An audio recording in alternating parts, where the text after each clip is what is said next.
Can you take a minute today and help us grow our audience by dropping a rating and review over at iTunes? Just search for the term marijuana over at iTunes and let us know how we're doing with a rating and review. It goes a long way in helping new listeners find our show, which make our sponsors happy, which means we can keep paying our bills. So everyone wins.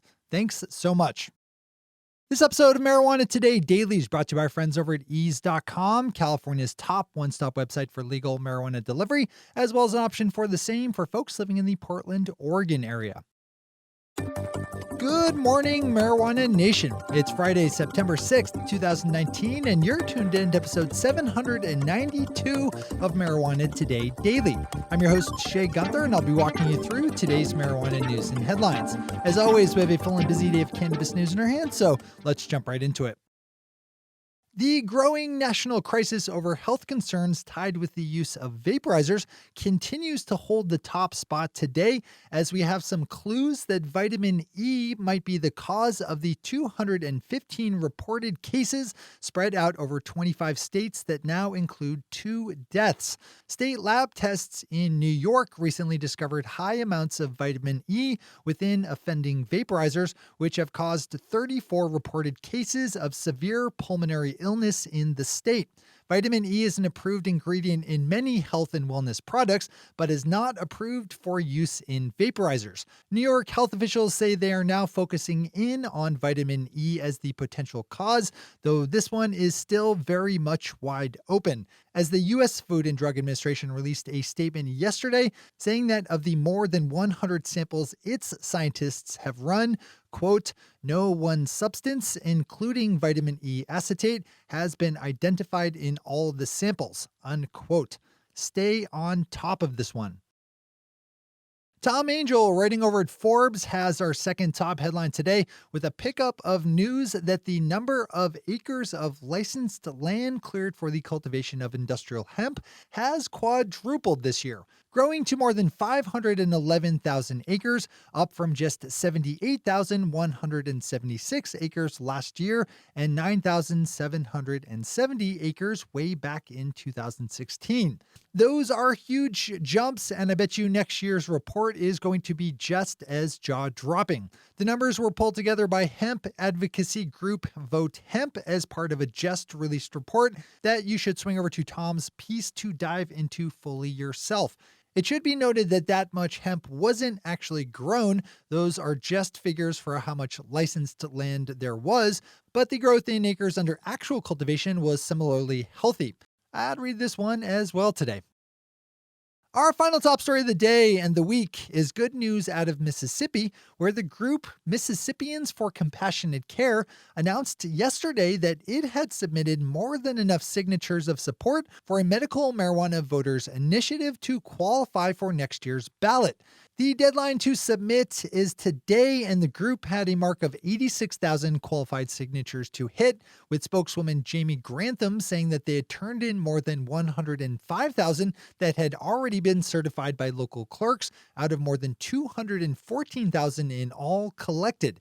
That's some seriously impressive activism. If certified and ultimately passed by voters, the ballot measure would set up a limited state-controlled medical marijuana program. Congratulations to everyone in Mississippi and outside who helped make that one happen. Those are our top stories for today. It's time for Marijuana Today Daily Headlines Blitz. Before we blitz out on headlines, let's quickly thank our sponsor, ease.com, California's top one-stop website for legal marijuana delivery, as well as the same for folks living in the Portland, Oregon area. Save yourself 30% off select items today by diving into Ease's ever-changing daily deals, which is packed full of picks from Dom Pen, Select, Kiva Confections, and Elite California, all of which is yours at 30% off when you use the discount code LIFT, L-I-F-T. Then keep scrolling down to see all the other great legal cannabis products up for delivery in less than an hour in the parts of California and Portland, Oregon, where Ease is active, assuming, of course, that it's during legal delivery hours. And for the rest of us, there's easewellness.com, which delivers professionally curated hemp-derived CBD products in the U.S. mail to 43 U.S. states, as well as the District of Columbia. That's ease.com and easewellness.com. Huge thanks to everyone at Ease for the support that makes our show possible. All right, time for the Blitz. Reason has a good story up about a terribly frustrating bit of injustice out of Texas, where special education teacher Carrie Owens was fired from her job working at a high school in Allen, Texas back in May because she posted a CBD-themed meme to Facebook. That's it. She didn't use CBD. She posted a Facebook meme with the text, "Is CBD good for you?" followed by the answer of, "Well, your body has an endocannabinoid system. It doesn't have a Zoloft or ibuprofen system. Case closed." For that innocent bit of social media activity, Ms. Owens was first sent home for a week, then fired outright, with the school district citing a clause in her contract that she, quote, "be of good moral character," unquote. That is outrageous. Read this story today. Yesterday in Massachusetts, a new group was launched to push for racial diversity within the state's legal marijuana industry as the newly formed Real Action for Cannabis Equity, or RACE, held a demonstration on the steps of the Massachusetts State House. RACE co-founder Richard Harding says his group wants to boost the number of non-white entrepreneurs involved in the industry and to support communities that have historically borne the worst of the government's war on cannabis. Leafly is a great detailed write-up that looks at the morass that is Nevada's current legal cannabis licensing program, as we've tracked that storyline as it's recently evolved to include a partial freeze on license winners announced back in December. This one is long on detail and a bit convoluted, so I'd suggest swinging over to Leafly directly for the full read yourself.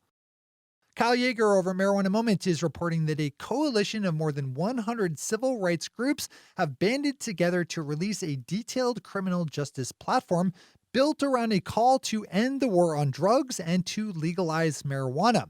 The proposed platform is called Vision for Justice 2020 and Beyond and can be read in full via a link in Kyle's story. The coalition includes the Drug Policy Alliance, the Southern Poverty Law Center, the ACLU, the National Organization for Women, and the NAACP, so this one has some serious activist weight behind it.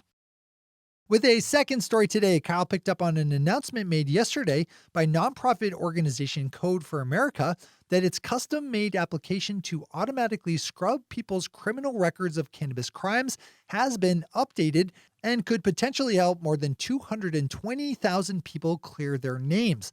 Code for America is absolutely one of the good organizations in our overall industry storyline, so also not a bad one to keep tabs on. Oklahoma continues to be one of legal marijuana's more interesting storylines, as we have some new numbers out of the state for how many business licenses have been issued in the first year or so that the industry's been up.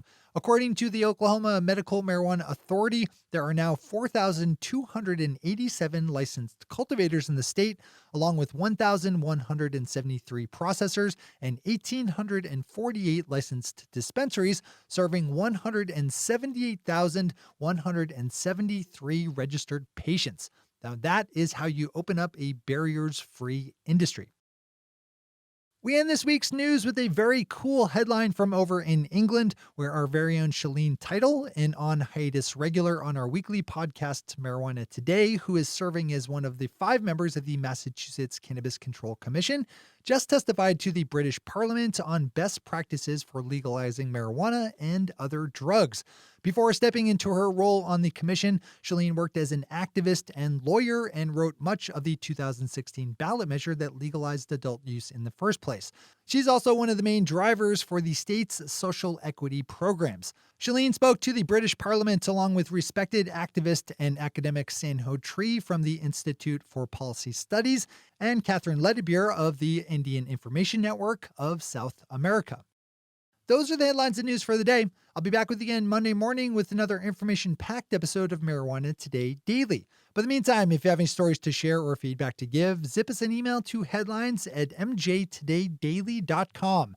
And while you're clicking around the interwebs, swing over to our website at mjtodaydaily.com to find links to all the news we cover. Thanks to our sponsor, Ease, and to our awesome Patreon listeners for the support that makes this show possible. To join the illustrious ranks of the Patreon listeners yourself, swing over to our website at mjtodaydaily.com and click on that big blue button at the top of the page that says Become a Patron. I'm your host, Shay Gunther. Thanks for tuning in and starting your day with marijuana today.